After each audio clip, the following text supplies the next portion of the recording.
to Books for Thought. Happy 2021. I hope that everybody had a warm, safe, and happy holiday season considering the circumstances.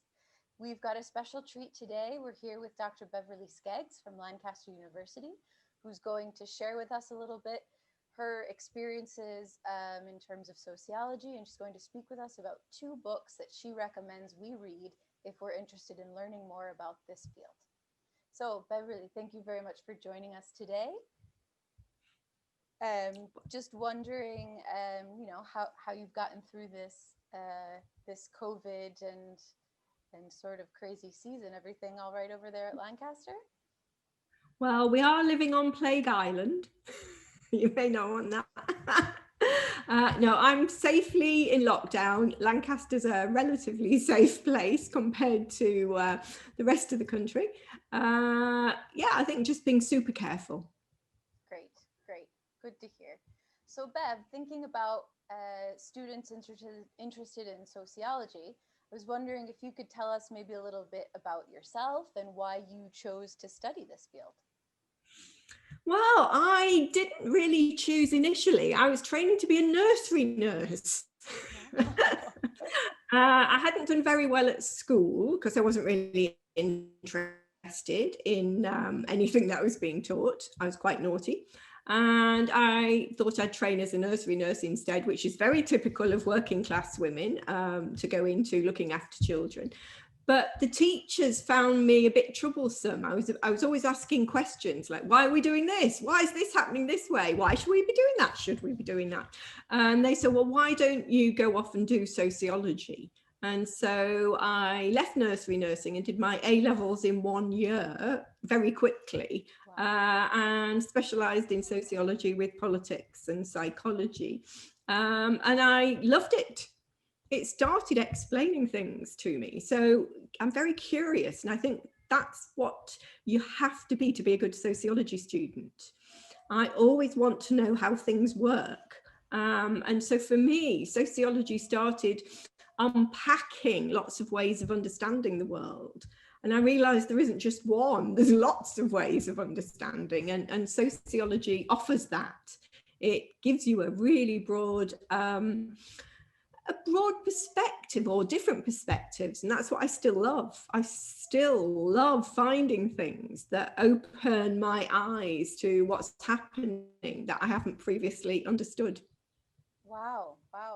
That's great. And, I think that really helps our students also understand if they are also interested in understanding the way the world works, this could really be something very, very interesting for them. So I was going to ask, what are some of your sociology students like, and what do they have in common, or what are some things that a lot of them have in common? I guess apart from that general curiosity about the world and the way it works, is there anything else you could identify?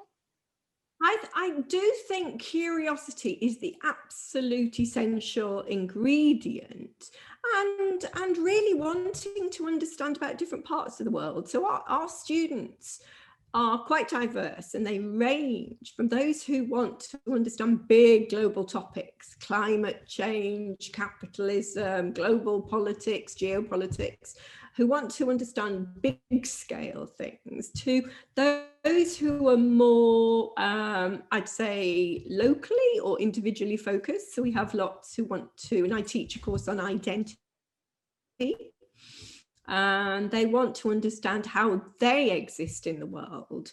And so it's almost as if you've got the really big picture of the big social relations and forces, and then you've got the very small, almost, us, the individual, also located through social relations and social forces. And it's really about deciding where you want to begin on understanding from yourself or from the bigger picture. And what usually happens is people meet in the middle almost. They understand the big forces that are shaping them. We can't understand, say, something like identity if we don't understand migration or, the politics that literally moves millions of people around the world at one point in time. So it's usually, that's what will kind of make them both different, but they do often come to seeing things in a different way, but through similar analysis. Great. Yeah. So two different maybe initial interests about something very similar and coming to this similar conclusions, no? And Yeah, realizing yeah, that there's yeah. a lot to learn surrounding And also, all of it. Oh, Bev, I think we lost you for a second. Can you hear me? they often, yeah. I think students, they do sociology and then they often go on and keep exploring. And I think that's what you find. Well, that's really great. And before we go on to book 1 and book 2 that you've selected for us, Bev, I'm wondering, could you maybe tell me what are 2 reasons that you think that the sociology department at Lancaster University is a great place to work and to learn? Well, I recently returned to Lancaster. I'd been away for 30 years and I decided I wanted to almost, not really end, but to finish my significant career in a place that was really exciting. So what I've done as a sociologist is literally follow the departments that have been really exciting. And I would argue that at the moment it is Lancaster. It made 11 new appointments when I was appointed. So it's kind of regenerating the whole of sociology. And the people are very engaged in their topics. But the other really important thing about Lancaster, it has never lost its commitment to students and teaching. Whereas a lot of universities have had to become almost money-making machines. You know, I was at a university that was just like, I felt I was working inside an ATM because the students were thought of as commodities that, you know, you kind of fed and off they went. But Lancaster really does care. It has a lot of specialist student support and it dedicates people to student support, which is actually quite rare. So I like the commitment to teaching. I like the commitment to students and to an all-rounded education. And it's also, it's a campus university. So it's in a space where people tend to socialize more together. They connect more. The research connects more. There's a lot more connectivity between students, between academics, because it's a campus university. So it's not like a big London university where you have everything going on in the city.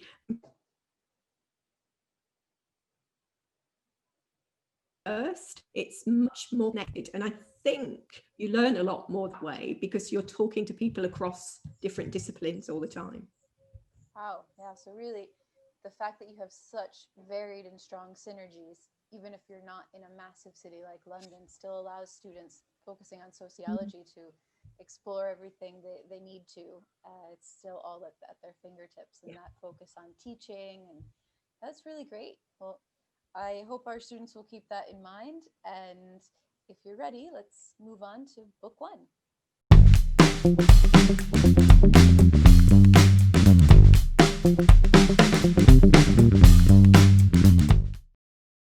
Okay, well, book 1 is Imogen Tyler's book called Stigma, The Machinery of Inequality.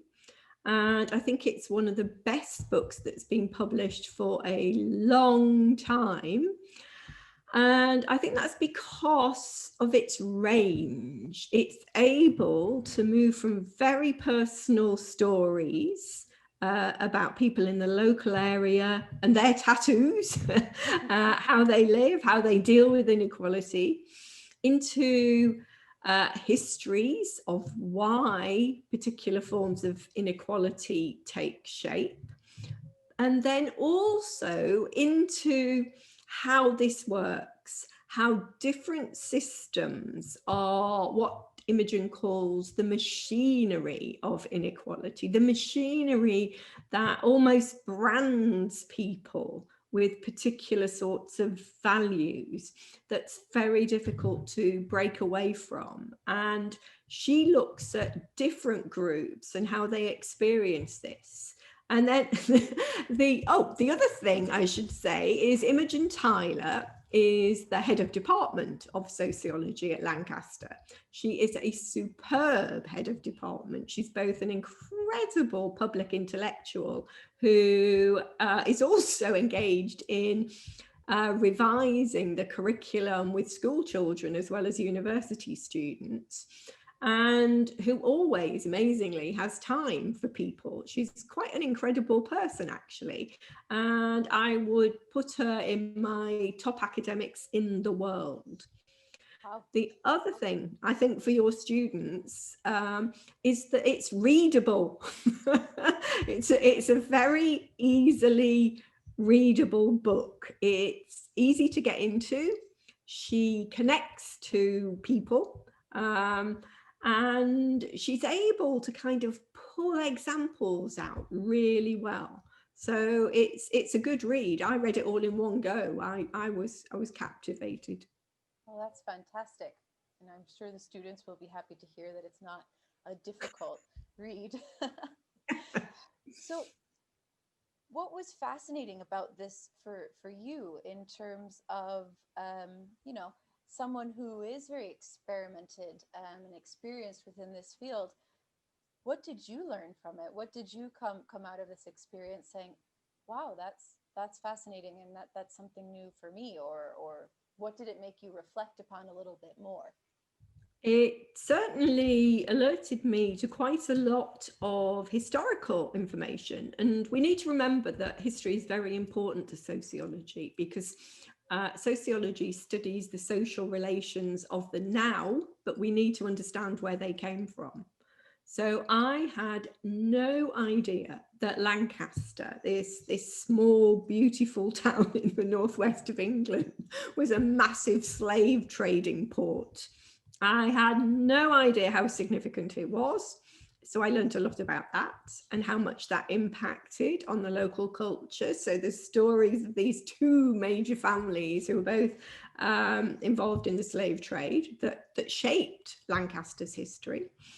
I also learned a lot about migration, about asylum seekers, about how the state processes people in very similar ways, regardless of which groups they are, and about different lives, how different people experience inequality. So it's very good at mapping that out, but then also how they respond. So it's both detailed and readable, and there's parts that are, you're like, what's coming next? So it works really well. Wow, and you're touching upon themes that are just so relevant. Yeah. I'm sure that they have been relevant for a very long time, but they seem to have become more, main players right now on the world scene. People seem to be paying more attention to it, and I'm sure that we have many students, those who are thinking about sociology, and even those who are not, who are trying to understand how we have arrived at this point, and trying to understand what can be done about it. So it sounds like this is a book that can help them tackle some of those big Most questions. definitely. And it is that ability to move from the very local, from people that she interviews and talks to, and her own history, the ability to move from that very small local space again into these big global relations of Atlantic slavery and the significance of it for shaping what is known as Britain. So yeah, really, really, really good book. Good, and very important, I think. I'd say essential for anyone interested in this field, really. Definitely. And so one last question for you in terms of Imogen Tyler's book. Is there anything that you think future readers should keep in mind before they're reading it, or maybe during or after? I think if they put themselves in the positions that she's describing, So once you start, and again, this is what I would call good sociology. It's once you start seeing things from a particular perspective, you can't unsee them. I cannot now walk down the road behind me and not think about the slaves that were abandoned there during the slave trade. You can't forget that. And there's lots of examples in the book like that once you've been alerted to the issues, you can't not think them again. And they contribute to your bigger view of the world and how it operates. So it's not just about here. That will be happening everywhere. So I think that for me is its big takeaway, is that it just keeps opening up ways of seeing things differently. Very important, very important. And so the students out there who are getting ready for sociology or thinking about it, I hope that by the time we've come to the end of this very brief discussion, that they're already hopping onto Amazon or wherever it is they order their books and picking up a copy of this. So how about we head over to book 2?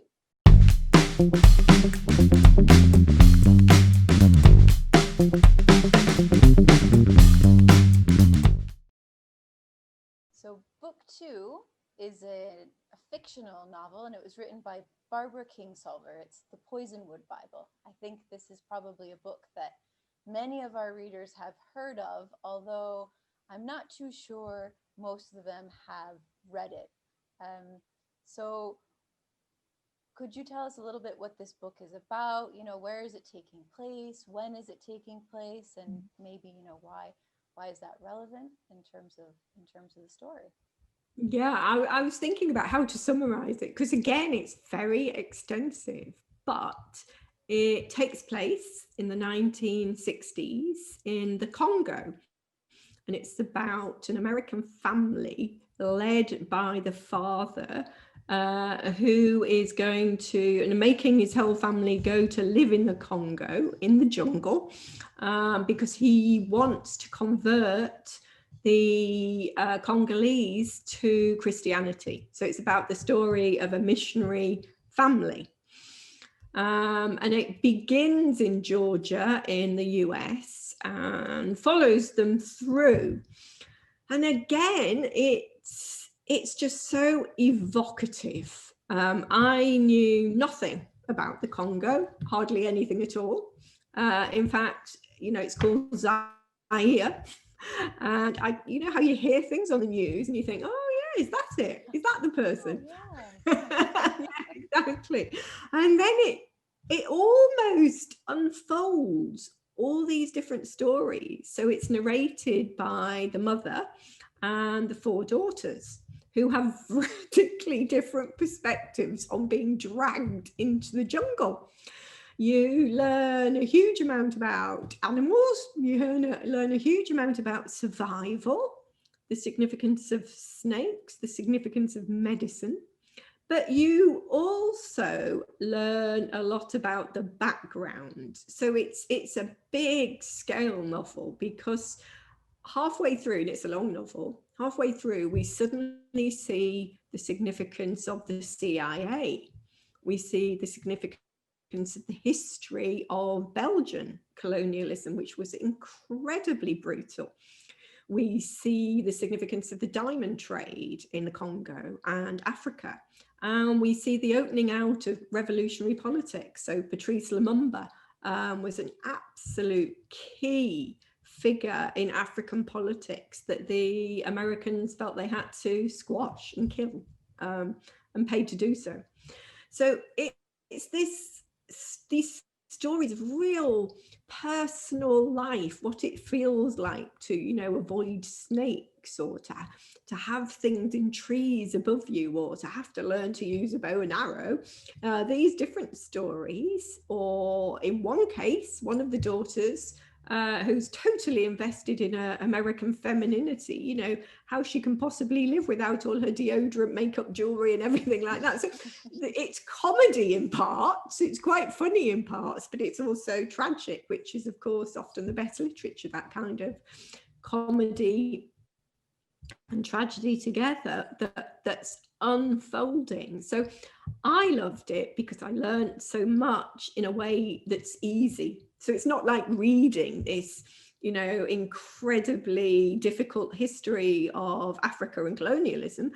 It's about telling the story through people who'd experienced it and how they survived. And it's just beautiful, beautiful. I agree. I agree. And I think you, as a reader, there are quite a few sociological concepts that are rolled out, as you would say, very nicely. And even if you're not beaten over the head with them, you're not given a direct lesson about what you're looking at. As a reader, you still realize that you are witnessing something that is noteworthy and something that you should be paying attention to in terms of learning about society and human beings and our nature, the way that we can interact. I'm just wondering, for you, what were some of these sociological ideas or concepts that you felt were well represented in this book that maybe students should look out for as they're reading? I thought things, because they're told from 4 or 5 different perspectives, you can imagine yourself in that position. What would you do if you were in this environment where, you know, you have your father who is the absolute representation of patriarchal certainty in Christianity? You know, there is no ambiguity in his relationships. He is always right. And so you're thinking, as a child, how would that influence you? How would you respond to that? And the daughters all do it in different ways. So for me, one of the sociological understandings is how people respond to their circumstances very differently and why they do that, and the idea of investments. Investments is a really important sociological idea about why do we invest in particular ideas, in particular ways of being, in particular ways of understanding the world. You know, why do people do this? So it answers a why question, but it gives you a lot of the how of sociology. How does this happen? How did this take place? You know, how on earth was this allowed to happen? And so it is sociological, but it's not made explicit. It's told through the individual in very, very different ways. So it gives you all those different perspectives and it allows you to almost feel it. And I think that's why it's important. And I read it years ago when it was first written. And it's when you ask me to choose a novel, it's the one that really sticks with you. And then I asked other people, and quite a few people named it. And some said at first they didn't think it was that important, but it lingers because it explains so much. So it's not just explaining the Congo or Zaire. It's actually explaining a lot about South Africa. It's explaining a lot about different African countries. It's explaining a lot about the US, a lot about religious systems, how they work. A lot about gender. And so I think it depends what you want to be captivated by when you're reading it almost. And I think you notice different things each time you read it. There's something about the power of being sucked into that place. And I love novels where you're so absorbed, you kind of think you're there. And so there were moments, you know, where I thought I was in that village with snakes. You actually think you're there because the descriptions are so good. Well, that's amazing, and that's always a sign of great literature, no? When it makes you feel things, and when you are able to hang up your own reality for a minute and slip into the reality of other people, which is important for creating empathy, which is important for motivating people to collaborate and make change, and all of these other wonderful possibilities and positive consequences that can come from just reading a book, right? Exactly. And in line with that, you know, how did it affect you really? And what would you hope that a student who read this book would take away from it? Well, I think it worked on my emotions, most definitely. It made me cry in places. It made me laugh out loud in places. It made me think, I better go and look up and find out a bit more about this. It's like, oh, I know about Mobutu. What do I know? So it had different effects, powerful effects. And I did go back to read some of it to kind of, learn from just some incredibly beautiful sentences as well. So I think the takeaway is that it's possible to learn a lot sociologically, or even learn how to do sociological research through these really thick descriptions of the social relationships that both hold a family together and work on its demise almost as a result. I can't give too much away. No, of course not. No, that's something they'll need to explore for themselves. But I think you have definitely opened up everybody's appetite for reading this. And I think, both of the books are classics. They're real classics, and it's the ability to kind of pull you in and make you really occupy those different sociological positions that's so powerful. yes, exactly. And I think also they're excellent resources because these are two books that students will be able to go back to again and again, and find new things in their readings of them as they advance in the accumulation of their knowledge and their experience with sociology. Would you agree? Definitely. And I think they're really both good to share, because I like sharing sociological knowledge. So if I read something, I like to give copies of it to people. I do always give novels away, which is often very annoying because, I can never find them again when I need them.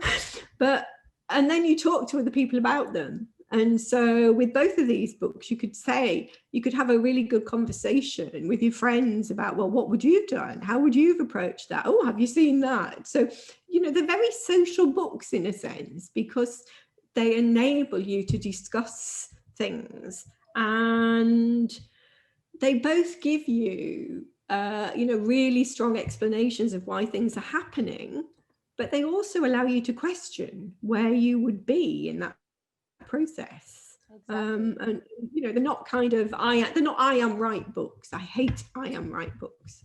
Well, They are the I am right books would be the polar opposite of what most yes, people interested in sociology are exactly. looking for, right? Exactly. They're kind of opening out books. They're opening out the world to you. And that's what I really like. That's what I look for. And that's what I really like. Well, thank you so much, Beverly, for the time that you've dedicated to Books for Thought and to our students. And I really appreciate that you were able to come, and hopefully we'll be able to have you on here again at some point in the future, and we can keep talking about really interesting conversation starting, debate provoking books like the two that we discussed today. That's great. I always welcome the opportunity to discuss a good book. Thank you very much, Alison. Thank you. And for everyone out there watching Books for Thought, hope you have a lovely day, and we'll see you in February. Bye-bye. Bye.